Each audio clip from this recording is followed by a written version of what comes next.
सफ़ेद दहर से बातिल को मिटाया हमने, नूर इंसान को ग़ुलामी से छुड़ाया हमने, तेरे काबे को जबीन से सजाया हमने, तेरे कुरान को सीनों से लगाया हमने। नाज़रीन किराम, खलीफा दोम हज़रत उमर बिन खित्ताब रज़ियल्लाहु ताला ने किस तरह मिस्र में रोमियों की सल्तनत को नेस्त व नाबूद किया। आइए देखें और अपने ईमान को ताज़ा करें। ओरिजिनल वीडियो की लिंक डिस्क्रिप्शन बॉक्स में डालिए, सुनिए। फिरौन जो हजारों साल तक पूरे इजिप्ट पर राज करते रहे, लेकिन अब फाइनली मुसलमान उमर बिन खत्ताब की खिलाफत में फिरौनों के इसी इजिप्ट को हमेशा के लिए उनसे छीनने वाले थे। ये स्टोरी, इजिप्ट की फतह की स्टोरी, बहुत ही इंटरेस्टिंग होने वाली है, क्योंकि आज तक इसे किसी ने एक्सप्लेन नहीं किया। पर वेट, यहाँ पर एक बहुत बड़ा मसला था। खलीफा उमर ये चाहते ही नहीं थे कि मुसलमान इजिप्ट पर हमला करें, क्योंकि इजिप्ट पर हमले से कुछ ही अरसा पहले मुसलमानों की खिलाफत पर एक बहुत बड़ी मुसीबत आई थी, ताऊन।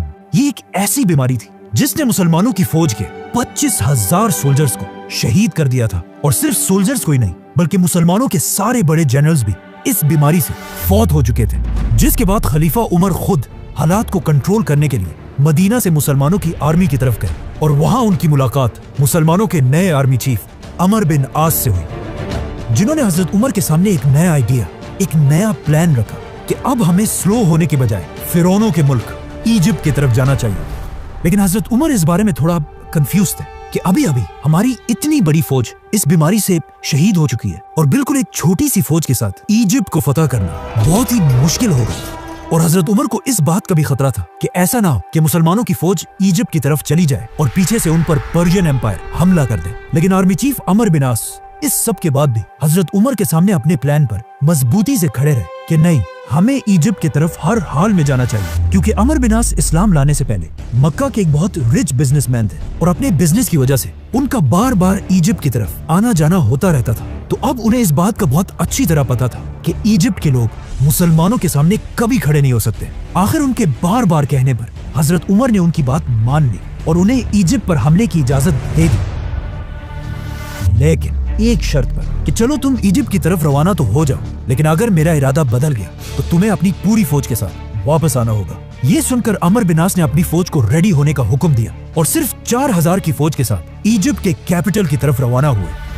Now at the same time Amr bin Aas Egypt और हजरत उमर मदीना की तरफ बढ़ रहे थे, और इस पूरे रास्ते में हजरत उमर सिर्फ इजिप्ट के बारे में ही सोचते रहे। और जैसे ही हजरत उमर मदीना पहुंचे, उन्होंने सारे बड़े सहाबा की एक मीटिंग बुलाई और उनसे इजिप्ट के बारे में पूछा कि मुझे बताओ कि हमें क्या करना चाहिए। जिस पर हजरत उस्मान और बाकी सहाबा ने क्लियरली कहा कि हमें इजिप्ट की तरफ जाने वाली फौज को रोक देना चाहिए।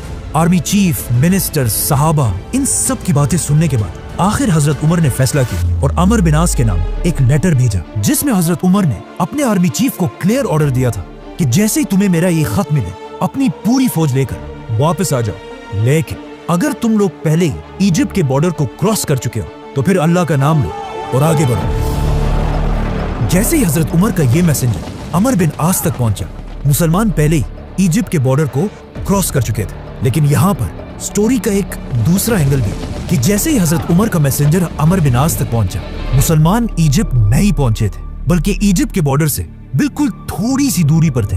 लेकिन जैसे ही अमर बिन आस ने हजरत उमर के मैसेंजर को देखा, उन्हें अच्छी तरह समझ आ गई कि इस लेटर में क्या लिखा हुआ है। तो उन्होंने फौरन ये लेटर खोला ही नहीं, बल्कि पहले उस मैसेंजर को बिठाया, उसे खिलाया और उसे थोड़ा आराम करने को कहा। और जैसे ही मुसलमानों ने इस बॉर्डर को क्रॉस किया, आर्मी चीफ अमर बिन आस ने खलीफा उमर के लेटर को खोला और कहा कि अब तो बहुत देर हो चुकी है, अब हमें आगे बढ़ना ही होगा। इसी के साथ अमर बिन आस मुसलमानों की पूरी फौज को लेकर बहुत तेजी से आगे बढ़ने लगे। ये सारे इलाके फतह करते हुए फाइनली इजिप्ट के कैपिटल के सामने जंग के लिए रेडी खड़े हो गए, जिसे आज कायरो कहा जाता है।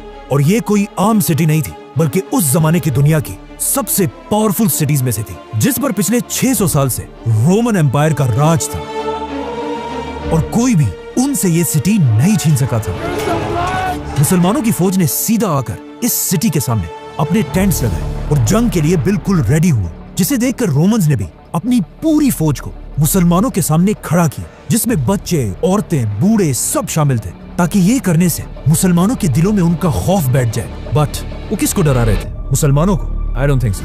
अमर बिन आस ने उनकी इतनी बड़ी फौज देखकर अपना एक मैसेंजर उनके पास भेजा और उसे अच्छी तरह समझाया कि तुमने क्या बोलना है। इस मैसेंजर ने सीधा जाकर सारे रोमन्स के सामने कहा कि तुम लोग जानते भी हो हम कौन है। हमने अभी अभी तुम्हारे बादशाह हरकल को बुरी तरह हराया है, तो अब तुम हमारा क्या बिगाड़ लोगे? ये सुनकर वहाँ पर सब हैरान हो गए, लेकिन वहाँ के लीडर साइरस ने कहा कि बात तो सही है। इसी के साथ अमर बिन आस ने फुल ताकत के साथ इजिप्ट के कैपिटल पर हमला कर दिया, लेकिन कोई फायदा नहीं हुआ क्योंकि सिर्फ 4000 की फौज के साथ इजिप्ट का कैपिटल फतह करना इम्पॉसिबल था। इसीलिए अगले 7 महीने तक मुसलमान इसी तरह इस सिटी के सामने अपने कैंप्स में बैठे रहे और आखिर आर्मी चीफ अमर बिन आस को भी समझ आ गई कि अब वक्त आ चुका है कि मदीना में खलीफा उमर से मदद मांगी जाए। हजरत उमर को इस बात का पहले ही पता था कि अमर बिन आस इजिप्ट को बहुत ही लाइटली ले रहा है और उसे जरूर ज्यादा फौज की जरूरत पड़ेगी, तो उन्होंने फौरन 12000 की फौज इजिप्ट की तरफ रवाना की और इस फौज का लीडर एक बहुत बड़ा सहाबी जुबैर बिन अवाम को बनाया। हजरत उमर जुबैर रज़ियल्लाहु अन्हु की इतनी इज्जत किया करते थे कि उन्होंने अपनी वफात के बाद खलीफा बनने वाले 6 लोगों में से एक जुबैर बिन अवाम को भी नॉमिनेट किया था, जिसे फिर हम बाद में एक्सप्लेन करेंगे, तो सब्सक्राइब। तो अब ये नई फौज भी आकर अमर बिन आस के साथ इजिप्ट में मिल गई और इन दोनों फौजों ने मिलकर बिल्कुल खालिद बिन वलीद के स्टाइल पर हमले का एक नया प्लान बनाया। अगले दिन रोमन फौज अपने किले से बाहर निकली और दोनों फौजें एक दूसरे के आमने सामने हुई और जंग शुरू हुई। कुछ ही देर के जंग के बाद अचानक मुसलमान जंग से पीछे हटने लगे और आहिस्ता आहिस्ता जंग के मैदान से इतना पीछे आ गए कि ऐसे लगने लगा कि अब फाइनली मुसलमान ये जंग हार जाएंगे। लेकिन एग्जैक्ट इसी टाइम मुसलमानों की एक दूसरी फौज आकर रोमन्स के फौज के पीछे खड़ी हो गई। ये देखकर अमर बिन आस ने दोबारा हमले का हुक्म दिया। इस तरह मुसलमानों ने रोमन्स की फौज को हर तरफ से घेर लिया और फिर इन्हें क्रश कर दिया। लेकिन इस सब के बाद भी मुसलमान इस सिटी में दाखिल ना हो सके। आखिर एक दिन जुबैर बिन अवाम रज़ियल्लाहु अन्हु ने तंग आकर एक बहुत ही बोल्ड डिसीजन लिया और अपने कुछ ही साथियों के साथ रात के अंधेरे में इस सिटी के अंदर दाखिल हुए और सीधा जाकर मुसलमानों के लिए गेट खोल दी। ये देखकर मुसलमानों की पूरी फौज इजिप्ट के कैपिटल में एंटर हुई और इस सिटी को फतह करके यहाँ के गवर्नर को ढूंढने लगी। But it was too late. Governor पहले ही इस सिटी को छोड़कर इजिप्ट की सबसे पावरफुल सिटी अलेक्जेंड्रिया की तरफ भाग चुका था। नाउ गवर्नर भाग तो गया था, लेकिन उसके दिल में मुसलमानों का इतना खौफ बैठ चुका था कि उसने यहाँ से भागते ही मुसलमानों की तरफ एक लेटर भेजा कि अब और बस है, मैं पूरे इजिप्ट को हजरत उमर के सामने सरेंडर करने के लिए तैयार हूँ। अमर बिन आस ने गवर्नर की इस रिक्वेस्ट को बिल्कुल रिजेक्ट कर दिया क्योंकि उन्हें पता था कि मुसलमानों की जंग इस गवर्नर से नहीं बल्कि रोमन एम्पायर के बादशाह से। आर्मी चीफ अमर बिन आस ने इजिप्ट के सरेंडर की ये ऑफर एक्सेप्ट तो कर ली, लेकिन जब रोमन एम्पायर के बादशाह हेराक्लियस को अपने गवर्नर के इस सरेंडर का पता चला तो उसे गवर्नर की इस बुज़दिली पर बहुत गुस्सा आया कि इसकी औकात क्या है, इसने मुझसे पूछे बगैर पूरे इजिप्ट को सरेंडर कर दिया। जिसके बाद उसने सारे रोमन फौज को मैसेज भेजा कि गवर्नर की बातों को छोड़ो और मुसलमानों के साथ आखिरी जंग के लिए तैयार हो जाओ। मुसलमानों के आर्मी चीफ अमर बिन आस को भी समझ आ गई कि अब रोमन एम्पायर का बादशाह आखिरी दम तक लड़ने के लिए तैयार है, तो उन्होंने भी अपनी आर्मी को अलेक्जेंड्रिया की तरफ जाने का हुक्म दिया। अब यहाँ पर एक बहुत ही इंटरेस्टिंग स्टोरी है कि जब मुसलमान अपना सामान पैक कर रहे थे और अपने टेंट्स को बांध रहे थे, तो अमर बिन आस रज़ियल्लाहु अन्हु भी अपना टेंट बांधने के लिए गए। तो वहाँ उन्होंने देखा कि उनके टेंट के अंदर ही एक कबूतर ने अपना घोंसला बनाया हुआ है और साथ उस कबूतर के बच्चे भी थे।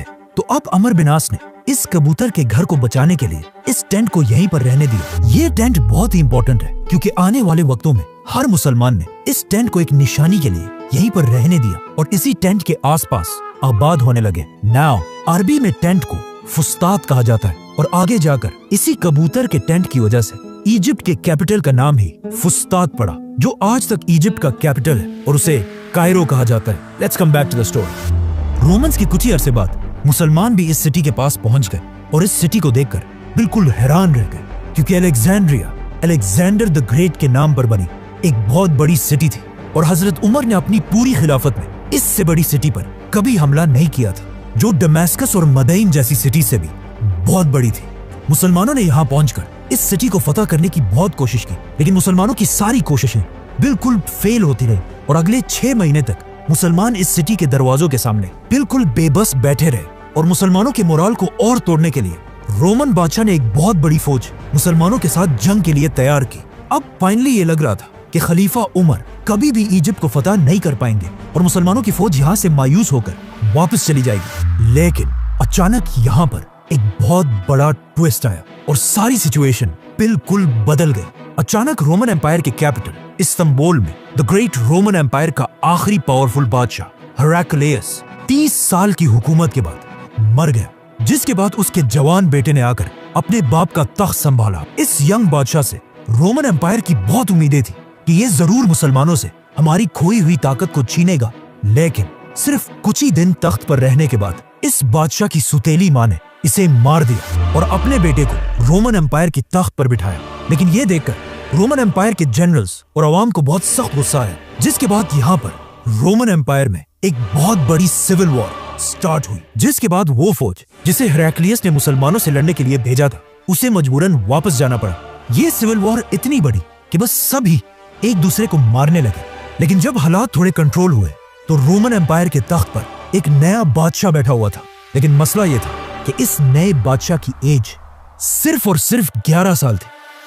अब आप मुझे बताएं, जब एक 11 साल का लड़का खलीफा उमर के सामने खड़ा होगा तो उसके साथ क्या होगा? खलीफा उमर रज़ियल्लाहु अन्हु मदीना से रोमन एम्पायर की इस सिविल वॉर को बहुत गौर से देख रहे थे और उन्हें समझ आ चुकी थी कि इजिप्ट फतह करने का यही बेस्ट टाइम है। तो उन्होंने फौरन मदीना में एक लेटर लिखा और अपने मैसेंजर को ऑर्डर दिया कि फुल स्पीड ये लेटर इजिप्ट में आर्मी चीफ अमर बिन आस तक पहुंचाओ। ये मैसेंजर दिन रात एक करके बहुत तेजी से इजिप्ट पहुंचा। जैसे ही अमर बिन आस ने ये लेटर खोला, इसमें हजरत उमर ने क्लियर ऑर्डर दिया था कि अमर फौरन मुसलमानों की पूरी फौज को एक जगह जमा करके मेरा ये लेटर उन सब के सामने पढ़कर सुनाओ। आर्मी चीफ अमर बिन आस ने बिल्कुल ऐसा ही किया और मुसलमानों की पूरी फौज को जमा करके उनके सामने हजरत उमर का लेटर खोला और कहा, है मुसलमानों, तुम्हें क्या हो गया है? तुम पिछले 2 साल से लड़ रहे हो और अब तक इजिप्ट फतह नहीं कर सके। मुझे इस बात का खतरा है कि तुम रसूल अल्लाह और कुरान के बताए हुए तरीकों को भूल चुके हो और बिल्कुल हमारे दुश्मनों की तरह दुनिया की मोहब्बत में खो चुके हो। याद रखना, अल्लाह ऐसी कौम की मदद कभी भी नहीं करता। तो अब मैं तुम्हारे दिलों को मजबूत करने के लिए तुम्हारी तरफ एक नई फौज भेज रहा हूं। तो अब अपनी इन पुरानी हरकतों से बाज आओ और उठो, अपने घोड़ों को ठीक करो, अपनी तलवारें निकाल लो और रोमन से एक आखिरी जंग लड़ने के लिए तैयार हो जाओ, ताकि मुसलमान इजिप्ट को हमेशा हमेशा के लिए इस्लाम के कंट्रोल में ला सके। हजरत उमर के इस लेटर को पढ़ने के बाद मुसलमानों की फौज का जज्बा इतना बड़ा कि उन्होंने अपनी तलवारें उठाई और अलेक्जेंड्रिया की सिटी पर ऐसा हमला किया कि रोमन्स इस हमले के सामने बिल्कुल बेबस हो गए और अपनी दीवारों, गेट्स, टावर्स को छोड़कर हर तरफ भागने लगे और मुसलमान फाइनली इस सिटी में दाखिल हुए। यहाँ के गवर्नर साइरस ने जब ये सब अपनी आंखों से देखा तो उसे समझ आ गई कि एक 11 साल का बच्चा खलीफा उमर का मुकाबला कभी भी नहीं कर सकता, तो अब और लड़ने का कोई फायदा नहीं। इसी के साथ उसने अपना कलम उठाया और पूरे इजिप्ट को हजरत उमर की खिलाफत के सामने सरेंडर कर दिया और इस तरह इजिप्ट, फिरौनों का मुल्क, मुसलमानों के कंट्रोल में आया। अमर बिन आस ने इजिप्ट फतह करने के बाद सबसे पहले एक मैसेंजर जल्दी हजरत उमर की तरफ रवाना किया ताकि वो उन्हें इजिप्ट की फतह की खबर दे सके। ये मैसेंजर फुल स्पीड मदीना पहुंचा और हजरत उमर के घर के बजाय मस्जिद नबवी की तरफ गया। हजरत उमर को जब इसका पता चला तो वो सीधा मस्जिद नबवी की तरफ गए और वहां पर इस मैसेंजर ने हजरत उमर को इजिप्ट के फतह के बारे में बताया। ये सुनते ही हजरत उमर जमीन पर गिर गए और सजदा करके अल्लाह का शुक्र अदा किया और पूरे मदीना को जमा करके उनके सामने इजिप्ट के फतह की कहानी सुनाई। नाउ हजरत उमर ने इसके बाद उस मैसेंजर को बुलाकर पूछा कि तुम मेरे घर के बजाय मस्जिद नबवी की तरफ क्यों गए? उस मैसेंजर ने कहा कि मुझे लगा आप सो रहे होंगे। तो हजरत उमर ने उसे जवाब दिया कि अगर खलीफा दिन को सोएगा तो ये इतनी बड़ी खिलाफत कौन चलाएगा? नाउ अमर बिन आस के हाथों में इजिप्ट के साथ साथ एक और भी बहुत जबरदस्त ताकत है, रोमन नेवी, क्योंकि यहाँ पर रोमन एम्पायर का सबसे बड़ा पोर्ट था। तो आर्मी चीफ अमर बिन आस ने फौरन खलीफा उमर से उनकी इजाजत मांगी कि अब वक्त आ चुका है कि मुसलमान अपनी पहली नेवी बनाए। लेकिन हजरत उमर ने ऐसा करने से इनकार कर दिया, क्योंकि अगर देखा जाए अरब हमेशा डेजर्ट में ही रहे थे और उन्हें समंदरों और कश्तियों का कोई एक्सपीरियंस नहीं था और इनके मुकाबले में रोमन्स इस सब के चैंपियंस थे। तो हजरत उमर को पता था कि हो सकता है समंदरों में हम रोमन्स का मुकाबला ना कर पाए और हमारी सारी फौज डूब जाए। तो अमर बिन आस नेवी का आइडिया छोड़कर अफ्रीका की तरफ बढ़े और बहुत तेजी से लीबिया, ट्यूनीसिया बल्कि अल्जीरिया तक पहुंचे। आखिर हजरत उमर ने लेटर भेजा कि अब और बस करो, हमारी खिलाफत बहुत ज्यादा फैल चुकी है, तो इससे ज्यादा आगे जाने की इजाजत नहीं है। जिसके बाद अमर बिन आस मुसलमानों की पूरी फौज लेकर वापस इजिप्ट में अपने नए कैपिटल फुस्तात की तरफ आए और वहाँ उनकी मुलाकात कुछ बहुत ही अजीब लोगों से हुई, जिन्होंने उन्हें बताया कि ज्यादा खुश होने से पहले ये बात अच्छी तरह जान ले कि हर साल दरियाए नील का पानी बिल्कुल सूख जाता है और उसे दोबारा बहाने का रास्ता सिर्फ हमें पता है। हर साल जब भी इस दरिया का पानी सूखता है, हम इस दरिया में एक जवान कवारी लड़की को फेंक देते हैं और इस लड़की की कुर्बानी के बाद ही दरिया का पानी दोबारा बहने लगता है। तो तुम मुसलमानों को भी ऐसा ही करना होगा। मुसलमान ये सुनकर हैरान रह गए कि ये क्या पागल लोग हैं, लेकिन कुछ अरसे बाद एग्जैक्टली ऐसा ही हुआ और दरियाए नील का पानी ऑलमोस्ट सूख गया, जिससे मुसलमान थोड़ा घबराने लगे कि ये तो वाकई दरिया बिल्कुल सूख रहा है। और आखिर दरिया का पानी इतना कम हुआ कि कुछ लोग ये तक सोचने लगे कि क्या हमें भी इस दरिया के पानी को बहाने के लिए ऐसी कुर्बानी देनी चाहिए। ये सब देखकर आखिर अमर बिन आस ने हजरत उमर की तरफ लेटर भेजा कि अब आप ही फैसला करें, हमें क्या करना चाहिए। हजरत उमर ने ये लेटर पढ़ते ही कहा कि ये क्या है, हम तो इस दुनिया में आए इसलिए हैं कि दुनिया के इन पुराने सारे रिवाजों को तोड़ दे। तो फौरन हजरत उमर ने एक चिट्ठी भेजी और कहा कि इस चिट्ठी को दरियाए नील में डाला जाए, जिसमें लिखा था, ऐ नील के पानी, अगर तू आज तक हजारों साल से अपनी मर्जी से बहता है तो रुक जा, हमें तेरी कोई जरूरत नहीं। लेकिन अगर तू अल्लाह की मर्जी से बहता है तो हम उसी अल्लाह से दुआ करते हैं कि वो तेरा पानी दोबारा जारी कर दे। जिसके कुछ ही अरसे बाद दरियाए नील का पानी पहले से भी ज्यादा बहने लगा। इस तरह हजरत उमर सिर्फ एक बादशाह नहीं बल्कि पूरी दुनिया के सामने एक नया निजाम रख रहे थे। और उनके दौर में इंसाफ का एक ऐसा निजाम था कि एक दिन आर्मी चीफ अमर बिन आस के बेटे ने इजिप्ट फतह होने के बाद एक आम इजिप्शियन को एक छोटी सी बात पर डंडों से मारा और ये दिखाने की कोशिश की कि अब हम तुम्हारे बादशाह हैं और तुम हमारे गुलाम। ये इजिप्शियन उसे वहाँ तो कुछ नहीं कह सका, लेकिन उसने हमेशा से हजरत उमर के इंसाफ के बारे में बहुत सुना था। तो वो सीधा इजिप्ट से मदीना की तरफ गया और जाकर हजरत उमर के सामने अपने ऊपर हुए जुल्म की शिकायत की। ये सुनकर हजरत उमर को बहुत दुख हुआ और उन्होंने उस इजिप्शियन को कहा कि तुम यही बैठो और फौरन एक लेटर गवर्नर अमर बिन आस की तरफ भेजा और उसे हुक्म दिया कि अपने बेटे मोहम्मद बिन अमर को लेकर मदीना की तरफ आओ। जैसे ये दोनों बाप और बेटा मदीना पहुंचे तो उन्होंने देखा कि हजरत उमर के साथ सब बैठे हुए और साथ ही वो इजिप्शियन भी। खलीफा उमर ने उन सब के सामने उस इजिप्शियन को अपना डंडा दिया और कहा कि आर्मी चीफ अमर बिन आस के बेटे को बिल्कुल उसी तरह मारो। बेटे को मारने के बाद अब खलीफा उमर ने उस इजिप्शियन से कहा कि ये डंडा लेकर इसके बाप अमर बिन आस के सर पर भी मारो, क्योंकि इसी बाप के पोस्ट की वजह से इसके बेटे ने तुम्हें मारा था। उस इजिप्शियन ने अमर बिन आस को तो नहीं मारा, लेकिन हजरत उमर ने अमर से कहा कि तुम कब से लोगों को गुलाम बनाने लगे जब उनकी माओ ने उन्हें आजाद पैदा किया है। इसी जबरदस्त जस्टिस की वजह से अब हजरत उमर दुनिया के सबसे ताकतवर लीडर बन चुके थे। लेकिन इजिप्ट फतह करने के फौरन बाद पर्शियन एम्पायर का बादशाह एक बड़ी फौज जमा करके मुसलमानों से बदला लेने के लिए बिल्कुल रेडी था। सब्सक्राइब।